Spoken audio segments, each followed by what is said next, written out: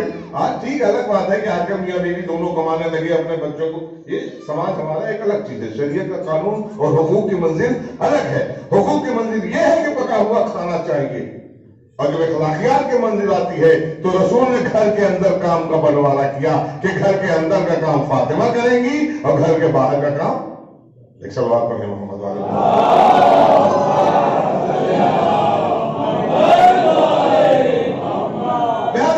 محترم، باپ کی ذمہ داری، باپ کی ذمہ داری، خود باپ کی ذمہ داری، ماں کی ذمہ داری کا کچھ نہیں.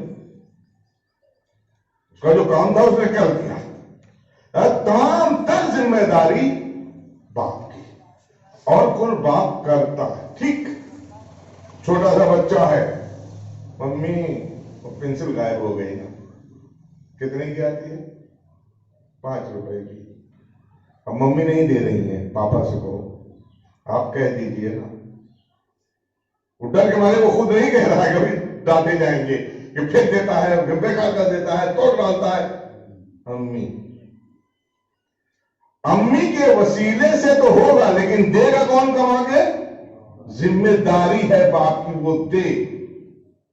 یہ حقوق کی منزل تھی، چونکہ سب ذمہ داری باپ کی ہے، اس لیے ہے باپ کی قضا نمازیں بیٹوں کو ادا کرنا.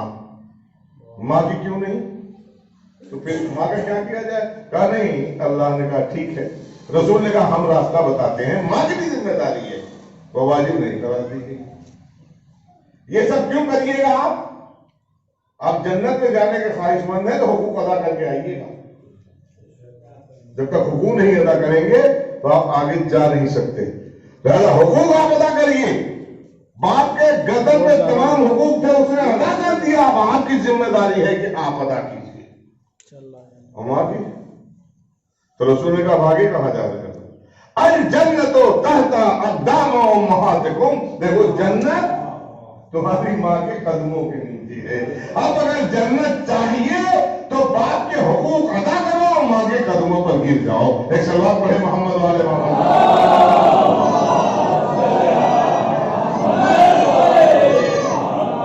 ماں کے قدموں پر گر جاؤ. تو ماں کو راضی کر لو، ماں تو راضی ہی رہتی ہے.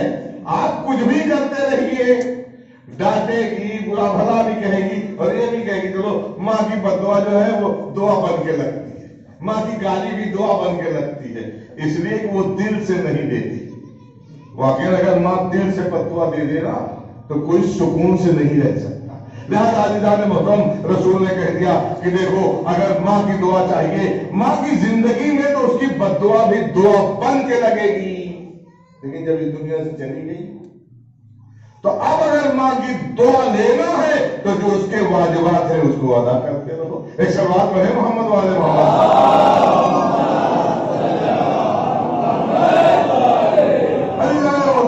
اس موضوع کو بس یہیں پر روکتے ہوئے ہمارا خیال ہے اتنا نوجوانوں کے لیے کافی. اور باتیں جو آئندہ آ رہی ہیں یہاں سامنے وہ باتیں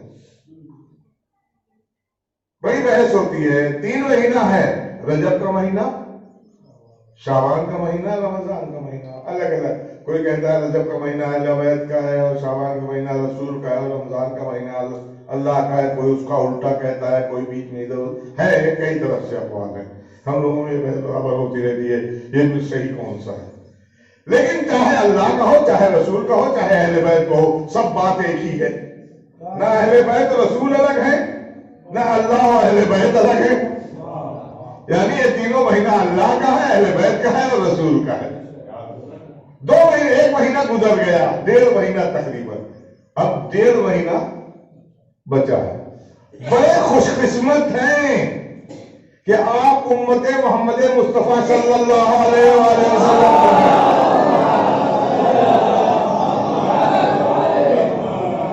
پہلے کچھ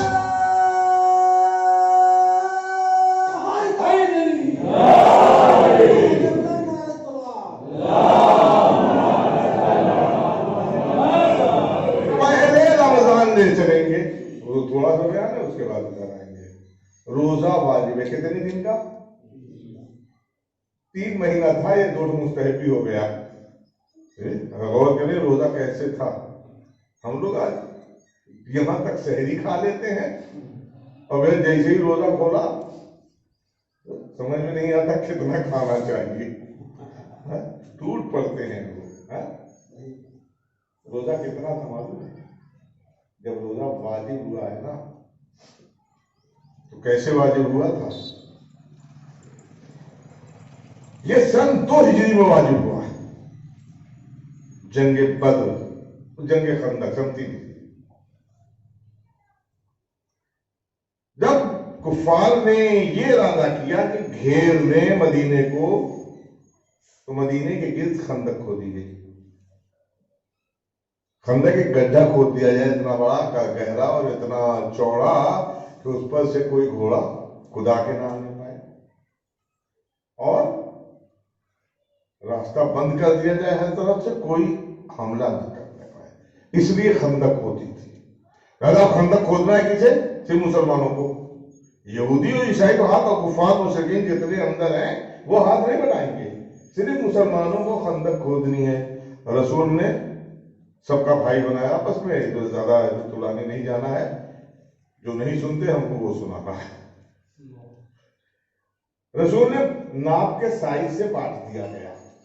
آپ کے ولا کے لیے بھی 2-4 جملے کہوں گا بیچ میں۔ ناپ دیا گیا اتنے فٹ لمبی، چوڑائی تو ایک تھی نا، یہ کھودیں گے یہ کھودیں گے یہ کھودیں گے، 3 آدمی بھائی بن گئے، 2 آدمی بھائی بن گئے، تو حصہ بانٹ دیا گیا، اتنے سب کو کھودنا ہے۔ خندق کھود گئی۔ پہلے آپ کے جذبہ ولا کی تسکین کے لیے 2 جملے کہہ دوں۔ 1 مہینہ تک سب جمے رہے، اس کے بعد جب عمرو ابن عبدود آیا تو وہ کیسے اندر آیا؟ ظاہر بات ہے پہلے پوری خندق کا جائزہ لے رہا ہے ٹہل ٹہل کے، کیوں کیا دیکھ رہا ہے؟ ظاہر سی بات ہے کہ اسے معلوم ہے کہ کسی نے خیانت کی ہے، اور اگر خیانت نہ کی ہوتی تو وہاں سے گھوڑا ادھر آتا کیسے؟ آخر عمرو ابن عبدود کا گھوڑا پہنچا ادھر کہ نہیں پہنچا؟ پہنچا۔ وہ یہی تلاش کر رہا تھا کہ کہاں پر خندق کم ہے، لہذا وہ جگہ اس کو مل گئی اور ادھر پہنچ گیا۔ عزیزان محترم، آگے کی بات نہیں کہوں گا، وہ خندق کھودی جا رہی تھی، وہاں تھے بھی کیسے کیسے صحابی۔ ایک صحابی خندق کھودتے کھودتے بے ہوش ہو گیا، رمضان کا مہینہ، روزہ رکھے ہوئے، سب مسلمان خندق کھود رہے، ایک بے ہوش ہو گیا۔ لوگ لے گئے، یہ درخت تو تھا نہیں، کھجور کے درخت کے سائے میں کہیں کچھ رہا ہوگا، لے گئے، ہوا دیا اور پانی بھی چھڑکا ہوگا، ہوش میں آیا۔ رسول کے پاس لوگ آئے، کیوں بے ہوش ہوا؟ جو قانون تھا روزے کا وہ بتانے جا رہا ہوں، غور کریے گا۔ قانون یہ تھا کہ مغرب کے ٹائم روزہ کھلے گا، اس کے بعد اگر سو گئے تو اب اٹھے ہیں تو روزہ وہیں سے پھر شروع۔ جی سمجھ گئے کہ نہیں آپ؟ یعنی اب کھانے کا چانس نہیں ہے۔ روزہ کھولنے کے بعد جتنی دیر جگ رہے ہیں، پوری رات جگ رہے ہیں، پوری رات کھاتے رہیے اذان صبح تک، لیکن اگر سو گئے تو وہیں سے روزہ آپ کا شروع۔ یہ بیچارہ دن بھر، ادھیر عمر کا آدمی دن بھر خندق کھودنے کے بعد جب شام کو گھر پہنچا، روزہ کھولنے کا ٹائم ہو گیا، کھجور سے روزہ کھولا، آنگن میں بیٹھ گیا، بیوی نے کہا تھوڑا آٹا ہے، گرم گرم روٹی بنا کے لاتے ہیں، آپ کھا لیجیے۔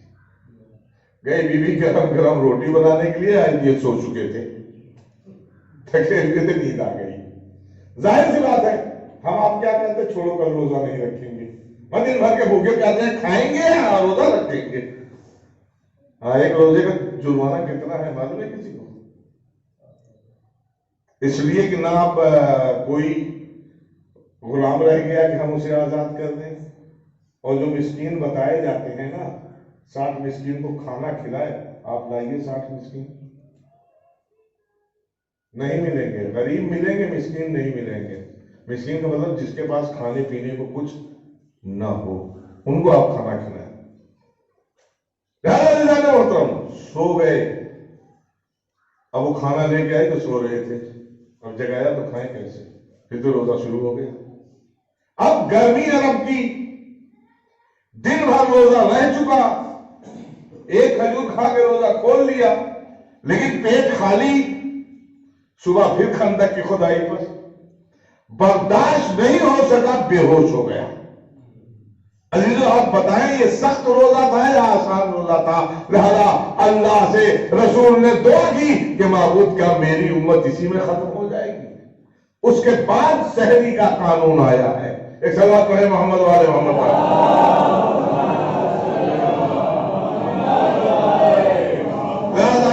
محترم. اگر ہم میں کچھ حمیت ہے، بچہ ابھی تو چھوٹا ہے، ہمارا 9 سال کی بچی بھی واجب ہو گیا. اگر والدین بیچ میں حائل نہ ہو تو یہ 9 سال کی بچی روزہ رکھنے کو تیار ہے. یہ میرا تجربہ خود ہے. میں نے کوشش کی، بچیوں نے روزہ رکھا پورے مہینے کا. لڑکوں نے روزہ رکھا، 15 سال کے لڑکوں پر روزہ واجب ہو گیا. اب والدین کو نہیں چاہیے کہ روکیں، بلکہ والدین ارے صاحب گرمی ہے، پیاس لگے گی، کالج کیسے جائے گا اسکول؟ کالج اور اسکول آپ کی ذمہ داری نہیں ہے. اور آپ بنا کے انجینئر، ڈاکٹر، بیرسٹر کچھ بنا دیں، اس سے آپ کو ملنے والا کچھ نہیں ہے. بڑا ہو جائے گا تو یہی کہے گا کہ صاحب ہو گئے بڑے عہدے پر، باپ بیمار سے بلا کے بہت سچا واقعہ ہے. دلی میں تھے، اب ابا بیٹھے ہوئے تھے، اتنے میں ان کا کوئی ساتھی ملنے لگا، جلدی اندر جائیے، جلدی اندر جائیے. جانے لگے جلدی سے بھاگ کے، تب تک وہ چلا آیا. اور اس کے بعد پوچھا وہ کون تھے؟ معلوم ہے کیا کہا؟ افسوس کی بات ہے کہ باپ نے کیا بنایا اور وہ باپ کو کیا کہہ رہا ہے. او ہاں، ہمارے گھر پہ زمینداری میں سب نوکر ووکر رہتے تھے، انہیں میں سے ایک بچا ہوا ہے.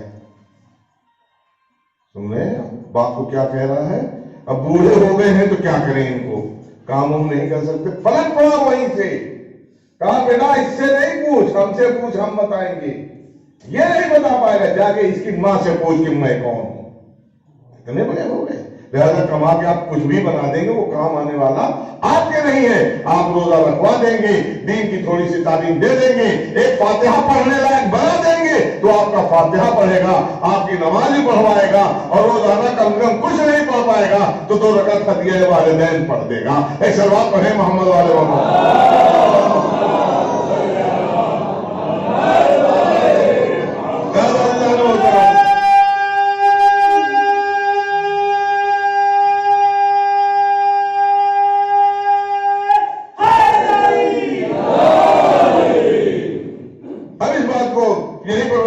رمضان یہ روزہ تھا لیکن بہت آسان روزہ ملا، اب اس کو بھی ہم نہ رکھیں. بات سمجھ میں نہیں. میں تو مجھے تو یاد ہے جب میں 5 سال کا تھا تب روزہ رکھا تھا، اور اتنا یاد ہے کہ جب روزہ کھولا تھا تو بے ہوش ہو گیا تھا، اس کے علاوہ اور کچھ نہیں کرتا. لیکن ہمارے بچے ہیں یہاں ساتھ میں، چھوٹے سے لوگوں کو کہیں نہیں دکھائی دے، بڑے بیٹھے ہوئے ہیں، روزہ رکھنے کا باقاعدہ شوق ہے. اگر رکھو والدین بیچ میں حائل نہ ہوں تو بچے خود یہ شوق رکھتے ہیں کہ ہم بھی روزہ رکھیں. لہذا آپ بچوں کو روک کر عذاب کے مستحق نہ بنے، بچوں کو تشویق کر کے بچوں کو جہنم کی آگ سے بچائیں. اس لیے کہ روزہ جہنم کی آگ سے بچائے گا، روزہ جہنم کی آگ کے لیے سپر.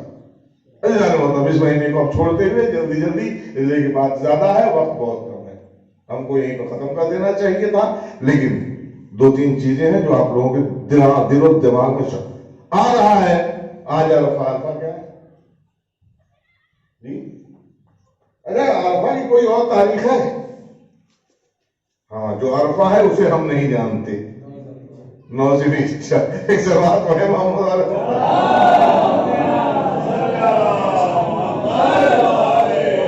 جس میں دعائیں ہیں، جس میں نماز ہے، دعائیں عرفات 3رے امام سے بھی ہے، 4تھے امام سے بھی ہے.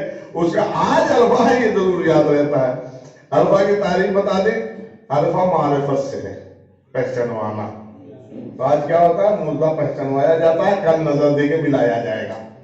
اور نہیں سمجھ میں آتا یہ، لیکن اب کہیں سے دیکھیے یہ سب کچھ نہیں ہے، کچھ نہیں ہے. فقط بزرگوں نے، علماء نے ایک ایصال ثواب کا طریقہ بنا رکھا. آج مر گیا ہے 3 دن بعد سیوم کر دو، اس کے بعد پھر 40 کر دو، پھر برسی کا چھماہی کر دو۔ سال مجلس، ہمارے یہاں مجلس سب سے بڑا طریقہ ہے سال ثواب کا، برسی کر دو، پھر 7 سال بعد مجلس کرتے ہو۔ ہاں شب رات آ گئی، ان کو مردوں سے ملانے کے بہانے میں تھوڑا روٹی بانٹ دو ثواب کے لیے، یہی سب تو ہے، یہ سب ثواب کے لیے ہے۔ جتنا کریں گے کوئی ضروری نہیں کہ آپ آج ہی کریں، کبھی بھی آپ روٹی بانٹ سکتے ہیں، غریبوں کو کھلا سکتے ہیں، مومنین کو کھلا سکتے ہیں، ہر ایک میں ثواب ہے، یہ سب اشارے ثواب کے لیے۔ لہذا یہ نہ سمجھے بس، اسی لیے میں نے مختصر کہا، لہذا اسے کوئی روک بھی نہ کہیں نہیں غلط ہے، بکواس ہے، یہ واقع میں ہے کچھ نہیں، عرفان اور ذیلحج ہے۔ آج ان کو پہچانوایا جا رہا ہے ان ملکوں سے، آپ کے بس کے آپ پہچان لیں گے، یا یوں کہا جائے کہ آج رخصت کیا جا رہا ہے، آپ لے کے جائیے تاکہ ان ملکوں کے ساتھ شبرات کی نظر میں آپ بھی آئیے۔ شبرات کیا ہے؟ ہاں وہی بات ہے، شب برات، یہی مسئلہ ہے نا مشہور، دن عید ہو رات شب برات، برات کی شب ہے، مشرکین سے دوری اور پرہیز کرنے کے اعلان کا دن ہے براءت۔ شب برات نہیں ہے، براءت، کہ ہم ان سے بیزاری کا اعلان کرتے ہیں، ان سے ہم دور رہیں، لہذا یہ شب براءت ہے۔ 2-3 چیزیں اس میں ہوتی ہیں جن پر اعتراض ہوتا ہے، بس جلدی اس لیے کہ بہت ہی شارٹ میں یہ میں نے بتا دیا آپ کو، اگر یہ سمجھ میں آ گیا ہو تو آگے چلیں۔ ہمارے یہاں عریضہ پھینکا جاتا ہے اور ہم کہتے ہیں ہمارا امام غیب میں ہے، ادھر سے اعتراض ہوتا ہے کہ عریضے کا کوئی فائدہ ہے؟ لوگ برگلاتے ہیں۔ ایک چیز اور کرتے ہیں، ہم لوگ پٹاخہ چھڑاتے ہیں۔ کوئی چیز ہمارے ہاں اپنے سے نہیں چلی آئی ہے کہ خوشی کا موقع ہے اس لیے چھڑاتے ہیں، ہمارا خوشی کا موقع ہمارے لیے غدیر سے بڑی کوئی خوشی نہیں ہے، اس دن ہم پٹاخہ نہیں چھڑاتے، یا چھڑاتے ہیں؟ غدیر سے بڑی کوئی عید ہے ہمارے لیے، عید اکبر، اس میں ہم پٹاخہ نہیں چھڑاتے، لیکن آج کے دن یعنی 15 شعبان کو چھڑاتے ہیں اور بہکایا جاتا ہے، نہ چھڑاؤ مردے بھاگ جائیں گے۔ ارے صاحب عبادت کی شب ہے، آپ لوگ پٹاخہ چھڑاتے ہیں؟ بس جسے برا لگتا ہے ویسے ہی جو امام کے ماتم سے منع کرتا ہے، کیوں منع کرتا ہے؟ اسے برا لگتا ہے، کیوں؟ اس کا ظلم جہاں ظاہر ہو جائے گا اس لیے منع کرتا ہے۔ لعن اللہ امتن قتلت کا، امتن ظلمت کا، وسمعت بذالک فرضیت، اس پر بھی لعنت، جو سنے اس پر راضی ہو، جو سن کے راضی ہے وہ ماتم سے منع کرتا ہے۔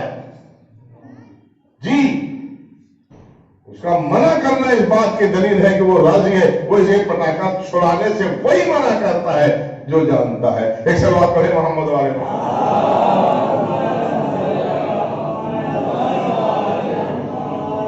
تو یہ دو جی اور امام غائب ہیں، غائب ہے تو فائدہ کیا؟ یہ 2-3 چیزیں ہیں بہت ہی مختصر ہیں۔ سب سے پہلے کیا ہے کہ ہم عریضہ ڈالتے ہیں، پہنچتا ہے، اب پانی میں پھینک دیتے ہیں۔ ارے کیوں ہم پانی میں ڈالتے ہیں؟ وجہ ہونی چاہیے نا، کہیں سے اگر ہے تو ہمارا عمل صحیح ہے، ورنہ بیکار ہے، ضائع ہے، برباد ہے، کوئی فائدہ نہیں۔ غلط ڈالتے ہیں لوگ عریضہ، لیکن اگر ہم اس پہ دلیل دے دیں تو صحیح ہے۔ سب سے پہلے تو ہم عقلی دلیل پوچھتے ہیں، چلیے ہم ہزاروں آدمی عریضہ ڈالتے ہیں، ایک کاغذ کہیں بہتا ہوا دکھا دو تو جانے۔ آپ لوگ ڈالتے ہی نہیں ڈالتے؟ پہلے کہیں کنویں میں ڈال دیتے تھے، ندی میں ڈال دیتے ہیں، ہم اب کنویں میں تو مچھلی نہیں ہے، کھا گئی، دوسرے دن جائیے دیکھیے کوئی کاغذ تیر رہا ہے۔ ہمارے گاؤں میں کچھ دور کو کنواں تھا، وہاں ہم لوگ سب ڈالتے تھے، 10 آدمی ڈالا، لیکن دوسرے دن ایک کو کاغذ کہیں دکھائی نہیں دیا۔ ندی میں اتنا ڈالا جاتا ہے، کوئی کاغذ کبھی بھی کہیں تو بہ کے آیا ہوتا عریضہ، کسی نے دیکھا ہوتا اور کہتا یہ دیکھو شیوں نے ڈالا تھا، اس کا مطلب ہے کہ وہ عریضہ واپس نہیں آتا ہے، کہیں چلا جاتا ہے۔